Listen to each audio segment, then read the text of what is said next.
तो नमस्कार, एक बार फिर से स्वागत है आपका मॉडर्न मेडिको पॉइंट के यूट्यूब प्लेटफॉर्म पे।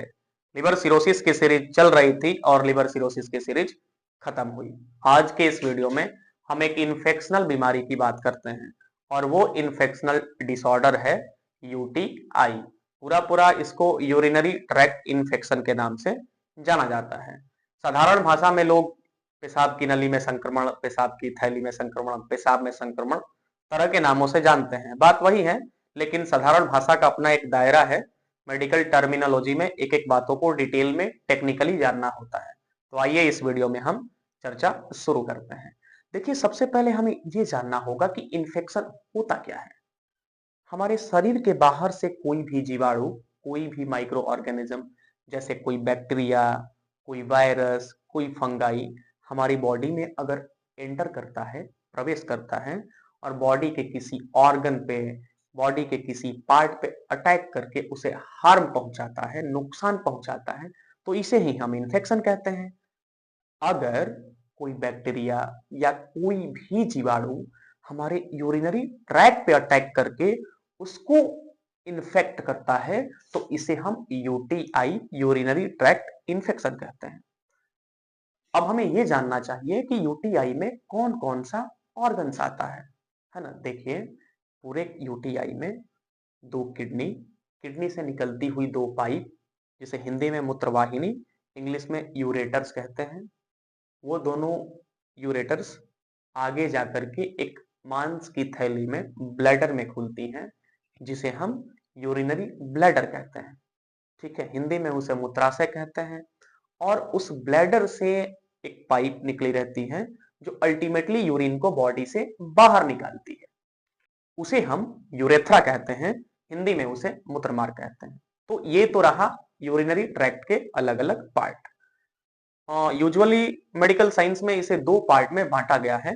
अपर यूटी मतलब अपर यूरिनरी ट्रैक्ट, और नीचे वाले को एल यूटी कहते हैं, लोअर यूरिनरी ट्रैक्ट। अपर यूरिनरी ट्रैक्ट में दोनों किडनी और दोनों यूरेटर्स आ जाते हैं, और नीचे वाले में एक ब्लैडर, और ब्लैडर के से जुड़ा हुआ वो यूरेथ्रा जो यूरिन को बॉडी से बाहर निकालता है। ठीक है। अब पूरे यूरिनरी ट्रैक्ट में जो अलग अलग ये भाग हैं, पार्ट्स हैं, उनमें इन्फेक्शन हो जाए तो उसे अलग अलग नाम से जानते हैं। ठीक है ना। कलेक्टिवली तो हम यूरिनरी ट्रैक्ट इन्फेक्शन कहते हैं, लेकिन अगर इन्फेक्शन, इन्फ्लेमेशन किडनी में हो रहा है तो उसे हम पाइलोनेफ्राइटिस कहते हैं। इन्फ्लेमेशन, इन्फेक्शन अगर यूरेटर्स में हो रहा है तो उसे हम यूरेटराइटिस कहते हैं। अगर वही इन्फेक्शन ब्लैडर में हो रहा है तो उसे हम सिस्टाइटिस कहते हैं। ठीक है। और यूरेथ्रा के इन्फेक्शन, इन्फ्लेमेशन को हम यूरेथ्राइटिस के नाम से जानते हैं। वहीं अगर फीमेल की बॉडी है तो वजाइना इन्वॉल्व होगा ही यूरिनरी ट्रैक्ट में, तो अगर उसमें इन्फेक्शन हो जाए तो उसे हम वजाइनाइटिस कहते हैं। वहीं मेल की बॉडी में अगर प्रोस्टेट में इन्फेक्शन हो जाए, यानी प्रोस्टेट ग्लैंड में इन्फ्लेमेशन हो जाए, सूजन हो जाए, इन्फेक्शन हो जाए, तो उसे हम प्रोस्टाइटिस कहते हैं, है ना। तो इतनी बात अगर पूरी हो गई तो हम थोड़ा आगे बढ़ते हैं और ये समझते हैं कि इसके क्या कॉज हैं। देखिए, इस इन्फेक्शन का सबसे मेन कॉज है पानी में रहने वाला एक बैक्टीरिया जिसको हम ई कोलाई बैक्टीरिया कहते हैं। ठीक है। यूरिनरी ट्रैक्ट इन्फेक्शन का सबसे मेन बड़ा कॉज यही है। इसके बाद जितने सारे सेक्सुअल ट्रांसमिटेड डिजीज जैसे गोनोरिया वगैरह हो गया, सेक्सुअल एक्टिविटी के दौरान ये डिजीज क्या करते हैं, इन्फेक्शन को बढ़ाते हैं। ठीक है। अगर रिस्क फैक्टर की बात करें, रिस्क फैक्टर का मतलब कौन कौन से सिचुएशंस हैं जिससे यूटीआई हो सकता है, तो सबसे मतलब एक आप कह सकते हैं कि पब्लिक टॉयलेट का मास लेवल पे यूज, पब्लिक टॉयलेट ज्यादा यूज करने से इन्फेक्शन का चांस बढ़ा रहता है। फीमेल की बॉडी में एज कंपेयर टू मेल ये इन्फेक्शन काफी ज्यादा देखा जाता है। इसके पीछे के एक दो कारण हैं। सबसे बड़ा कारण ये है कि अगर कोई औरत, लड़की घर से बाहर कई कई घंटों तक रहती है तो वो भरसक कोशिश करती है कि वो टॉयलेट ना करे, टॉयलेट को होल्ड करके रखती है। तो इस सिचुएशन में इन्फेक्शन का चांस काफी ज्यादा बढ़ जाता है। दूसरा एक कारण ये भी है कि फीमेल की बॉडी में जो मूत्रवाहिनी है, यूरेथ्रा है, उसका जो लिंक है मेल की बॉडी की अपेक्षा छोटा होता है। अब यूजुअली अमूमन इन्फेक्शन अपर यूरिनरी ट्रैक्ट से, यानी किडनी यूरेटर से होते हुए नीचे नहीं आता है ना, नीचे से यानी यूरेथ्रा ब्लैडर से होते हुए ऊपर जाता है। कभी कभी किसी किसी रेयर केस में ऊपर से नीचे किडनी पहले इन्फेक्ट हो सकता है, लेकिन अमूमन लोअर पहले लोअर यूरिनरी ट्रैक्ट इन्फेक्ट होता है और उसके बाद यूयूटी अपर यूरिनरी ट्रैक्ट इन्फेक्ट होता है। तो अब देखिए फीमेल की बॉडी है और फीमेल्स पब्लिक टॉयलेट का यूज करती ही हैं, तो और उसके बाद दूसरा सिचुएशन ये है कि यूरेथ्रा है छोटा, ज्यादा इन्फेक्शन होने का चांस बना रहता है और बैक्टीरिया वगैरह यूरेथ्रा के शॉर्ट लेंथ होने के चलते किडनी तक पहुंच सकते हैं। तो एक चांस रिस्क फैक्टर ये भी है। प्रेगनेंसी के केस में या परमानेंट मेनोपॉज के केस में जो वजाइना का पीएच होता है वो न्यूट्रल होता है।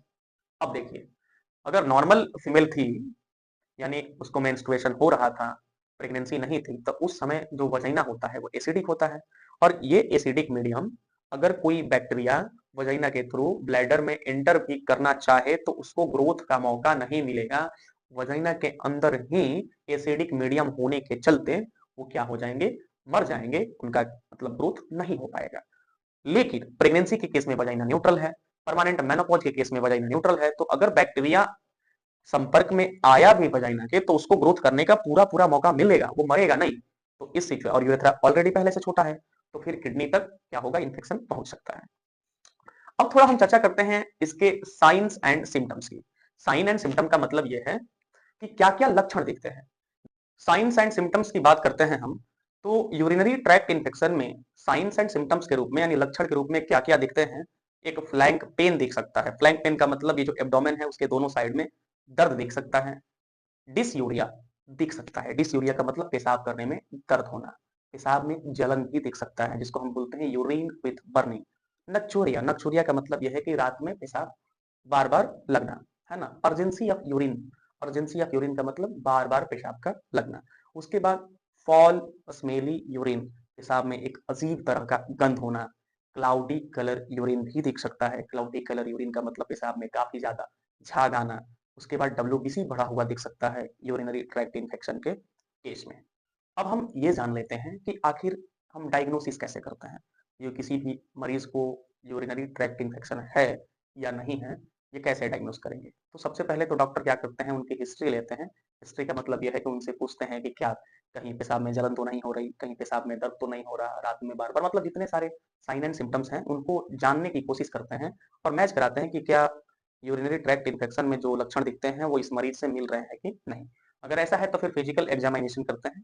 फिजिकल एग्जामिनेशन का मतलब सारे वाइटल साइन लेंगे, उसके बाद भी स्कॉल्टेशन प्रोपल्सन वगैरह कराते हैं।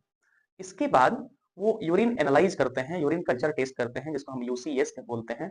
उसके लिए मिड स्ट्रीम यूरिन लेते हैं। मिड स्ट्रीम यूरिन का मतलब यह है कि पेशेंट थोड़ा यूरिन करेगा तो पहले बोलते हैं कि थोड़ा यूरिन बाहर निकल निकल जाने दीजिए,